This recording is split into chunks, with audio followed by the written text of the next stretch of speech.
So basically, I oversee the overall management of the flock, which includes coordinating, like today, getting them off the river. I do it once or twice a week. I go and check them out over the course of the winter, make sure everybody's okay. That we have somebody, a swan attendant, so I oversee the work of the swan attendant.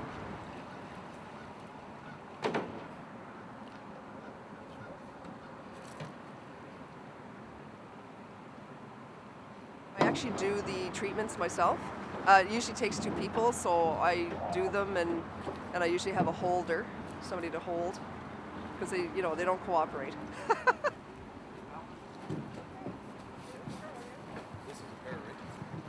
reason we bring them in, it's not because it's cold. It's because the water freezes over, and they can't get food because their waterfowl sift their food, so they need access to open water to eat. And because they can't fly, they're pinioned because of the pinioning requirement is part of the Canadian Wildlife Service regulations. So because they can't fly away, they basically get stuck in the ice. So that's why we bring them in.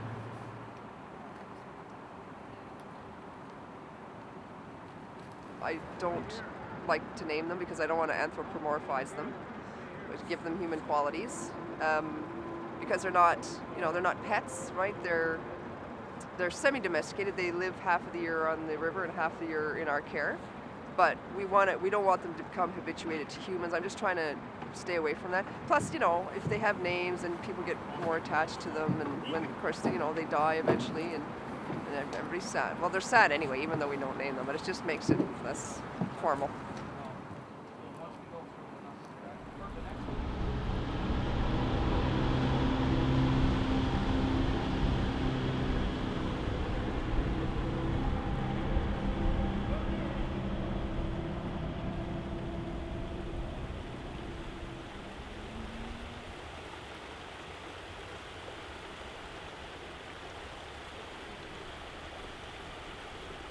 I mean, I've been traveling the river for 24 years. Next year will be 25.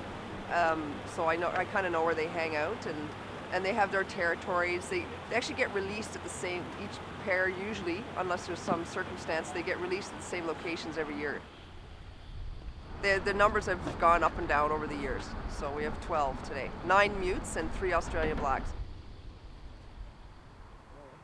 It's not easy work. When we've had 30 swans, I work these guys.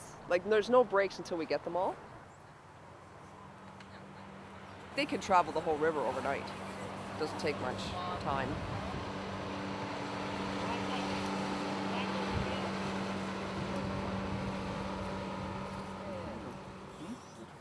Yeah. I've been just waiting here for a second and I know what's going to happen. Oh, what have you been doing?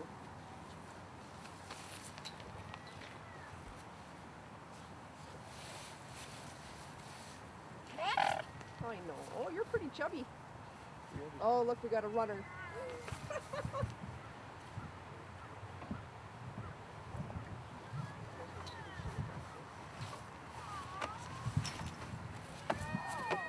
641. Was that 640 or 641?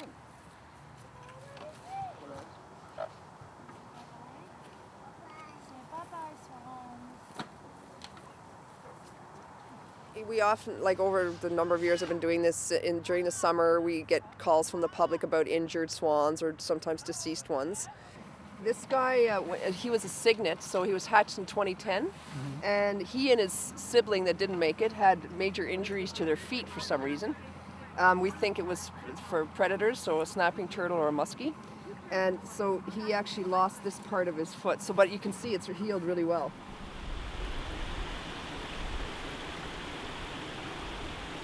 So it was actually Thanksgiving weekend in 1998. I remember the year for some reason. And I was getting repeated phone calls about a pair of swans, quote unquote, stuck at the falls. So I drove there and I could not find them anywhere. I'm looking all over. There's two sides there and I'm looking everywhere. So I called the lady and said, I'm not finding them. And it was the few, like I told you before, we don't name the birds, but we happened to name these two Patch and Buddy because the one guy had lost his eye at one point, and And in the wintering facility, we would say, get Patch and his buddy. So then the other guy was named Buddy. So it was Patch and Buddy. They were the oldest pair we had. Patch was actually the last original. Anyway, so there they were. So I thought, well, how am I going to get there? And I'm by myself.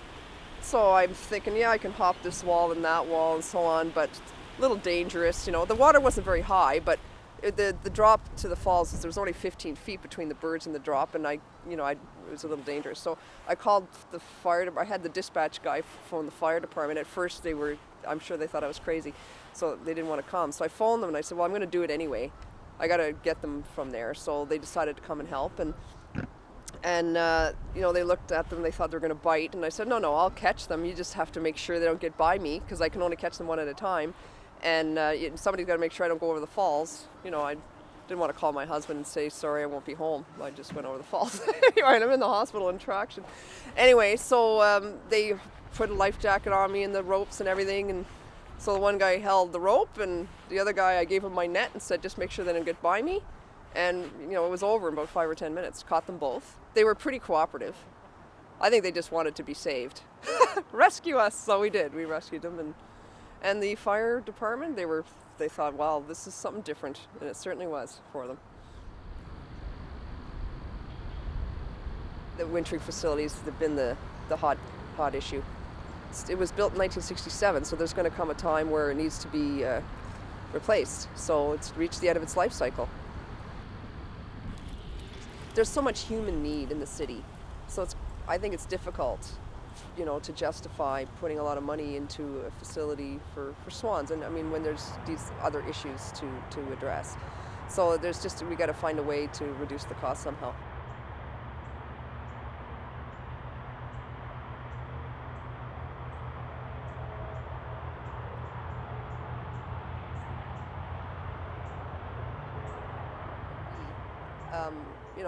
To me, practically speaking, an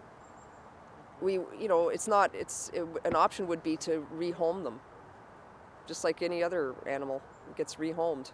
If can't live in the home it's in, it gets rehomed with some other permit holders who have facilities.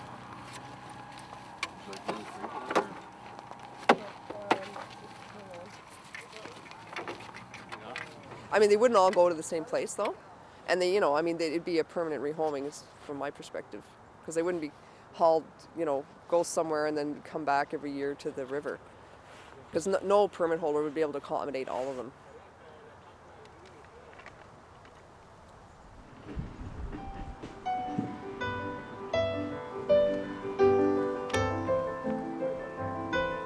I'm a biologist by education, so I try to be a little pragmatic about it, and look after them, get them vet care, try to manage the program and the numbers from the biological perspective.